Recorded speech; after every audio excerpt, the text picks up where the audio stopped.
இயற்கையை மருந்து சேனலுடைய மேலும் பல பதிவுகளை தெரிந்து கொள்ள இந்த சேனலை சப்ஸ்கிரைப் செய்யவும், பெல் பட்டனை அழுத்தவும். மேலும் மருத்துவரின் ஆலோசனை பெற இந்த வீடியோவில் உள்ள எண்ணிற்கு தொடர்பு கொள்ளவும். இயற்கை மருந்து நேயர்களுக்கு வணக்கம். நான் உங்கள் அன்பு சோனாரிதாஸ். நம்முடைய அருகில் மதுரை குருகுலத்தின் நிர்வாகியும் மதுரை சித்த வைத்திய சங்கத்தின் தலைவருமாக இருக்கிற எங்களுடைய குருநாதர் மதிப்புக்குரிய அரவிந்தனப்பா இருக்காரு. அவர் கொட்டக்கரணையை எங்கள்கிட்ட கொடுத்துருக்காருங்க. அதுலேருந்து மக்களுக்கு தேவையான தகவல் என்னன்றதை இந்த வீடியோவில் முழுமையாக பார்க்கலாம். வணக்கம்ப்பா. வணக்கம்டா. நேரில் பார்த்தீங்கன்னா இதுதாங்க கொட்டக்கரந்தை. சிவக்கரந்தை மாதிரியே இருக்கும். சிவக்கரந்தை பார்த்திங்கன்னா இந்த இலையை நல்லா நசுக்கி மூந்து பார்த்தா நல்லா வாசனை வரும். கொட்டக்கரந்தை வாசனை வராது. இது நெல் வயலில் நிறையா இருக்கும். அங்கே பாருங்கள், ஒருத்தர் மூலிகை பறிச்சிருக்கிறாரு. அங்கே பாருங்கள், அவர் தேடி தேடி பறிக்கிறார் பாருங்கள். உங்கள் காலாண்டே இருக்குது. அது மாதிரி மூலிகை பாருங்கள் பறிக்கிறாரு. இந்த இடத்துல நிறைய மூலிகைகள் பார்த்திங்கன்னா இருக்குது. அவர் கையில் மூலிகை வச்சுன்னு சுற்றிட்டு இருக்கார் பாருங்கள். இந்த மூலிகை வளம் நிறைந்த இந்த இடத்துல பார்க்கப்பட்டது தான் இந்த கொட்டக்கரந்தை மூலிகை. இது ஸ்கின் சம்மந்தமான பிரச்சனைக்கு நல்லது. இம்யூனிட்டி பவரை இன்க்ரீஸ் பண்ணி கொடுக்கும்.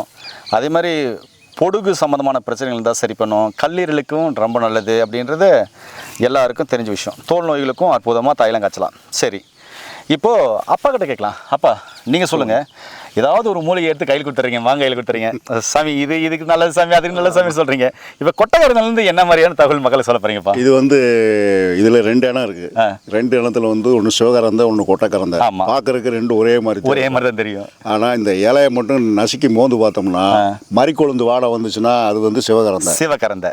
இது வாடை வராது. கொட்டக்கரந்தை வாடை வரல. ஆமாம், அது சிவகரந்தைங்கிறது இப்போ ரேர். நீங்கள் இந்த பக்கம் இருக்கிற மாதிரி தெரியலை.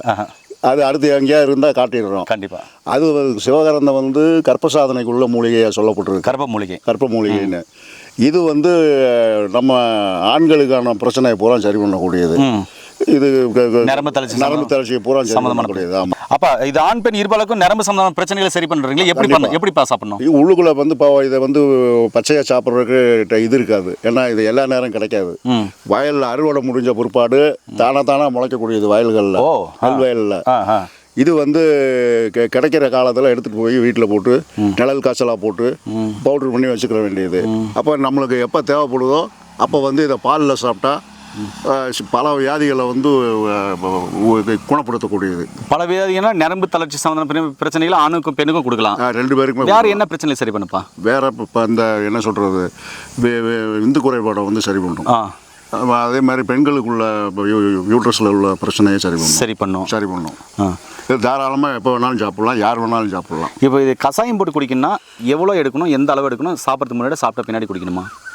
அது இப்போ வாத நோயாளிகள் சாப்பிட்றாங்கன்னா சாப்பிட்றதுக்கு முந்தி சாப்பிடணும். பித்த நோயாளிகள் சாப்பிட்றாங்கன்னா சாப்பிட்றதுக்கு பிந்தி சாப்பிடணும். பித்த நோயாளிகளுக்கு இதோட சர்க்கரை சேர்த்து சாப்பிடணும்.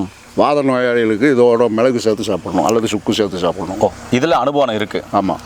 இப்போது நரம்பு தளர்ச்சி, அதாவது நிறைய ட்ரிங்க்ஸ் பண்ணி கைகள்லாம் கடன்னு அதிருது, அவங்களுக்கெல்லாம் மிளகு சுக்கு இந்த மாதிரி திரிகளுக்கு சேர்த்து கொடுத்தோம்னா சரியாக வந்துடும். ஓகேப்பா.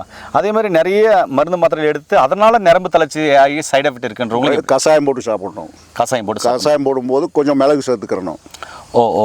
இந்த கொட்டக்கரந்தையில் இவ்வளோ நன்மைகள் இருக்குது. கண்டிப்பாக. அப்போ இது கல்லீரலுக்கும் பயன்படுத்தலாம்? கண்டிப்பாக பயன்படும். அப்போ கல்லீரல் பிரச்சனை உள்ளவங்க இதை எப்படி பயன்படுத்தினா அந்த கல்லீரல் சார்ந்த பிரச்சனை சரியாகும்? அதாவது இது தோல் சம்மந்தப்பட்ட எல்லா நோய்க்கும் கஷாயம் தான் பெட்ரு. ஏன்னா இமீடியட்டாக உள்ளே போய் தோலுக்கு வந்துடும், ரத்தத்துக்கு தோலுக்கு குணப்படுத்த ஆரம்பிச்சிடும். அதை உள்ளேருந்து குணப்படுத்திக்கிட்டு வரும். வாத நோயாளிகளாக இருந்தால் மிளகு சுக்கு இந்த மாதிரி ஐட்டங்களை சேர்த்து சாப்பிட்டோம்னா வாத நோய் நீங்கும். தாது விருத்தி வேணும்னா அதுக்கேற்ற மாதிரி தாது விருத்திக்குள்ள பொருளோடு சேர்த்து சாப்பிடும்போது தாது விருத்தியை சரி பண்ணும். ஏன்னா நேயர்களே, கொட்டக்கரந்தையுடைய அற்புதமான மருத்துவ பயன்களை தெளிவாக சொல்லியிருக்காரு. இந்த வெயிலில் ரொம்ப அற்புதமான ஒரு மூலிகையும் எடுத்து அப்பா கொடுத்துருக்காரு. உங்களுக்கும் கொட்டக்கரந்தை கிடைக்கிது அப்படின்னு சொன்னால் அப்பா சொன்ன மாதிரி நிழலில் காய் போட்டு அதை வஸ்திர காயம் பண்ணி அவர் சொன்ன அந்த ரேஷியோவில் சாப்பிட்டு வரும்போது சொன்ன அனைத்து சம்மந்தமான பிரச்சனைகளும் சரியாகும்.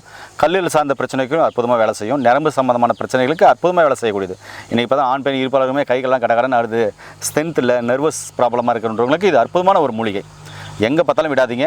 இது வயல்வெளிகள் தான் இருக்குங்க பாருங்கள். இதெல்லாம் பார்த்தீங்கன்னாக்கா நீங்கள் பார்க்குறதெல்லாம் நெல் அறுத்துட்டு அப்படியே விட்ட வயல்வெளி. இந்த வயல்வெளி தான் நிறைய இருக்குது. இது தானாக அப்படியே விளைஞ்சு வரக்கூடியது தான். நெல் அறுத்த பின்னாடி தானாக விளைஞ்சி வரக்கூடியது. இது நீங்கள் எப்போ வேணாலையும் பறித்து நிழலில் காய வச்சு பயன்படுத்தும் போது அப்போ சொன்ன அனைத்து பிரச்சனைகளும் மெல்ல மெல்ல சரியாகும். மேலும் தகவலுக்கு கீழே போகிற நம்பருக்கு கால் பண்ணுங்கள். மீண்டும் இன்னொரு அருமையாக சந்திக்கலாம். நன்றி, வணக்கம்ப்பா. வணக்கம்.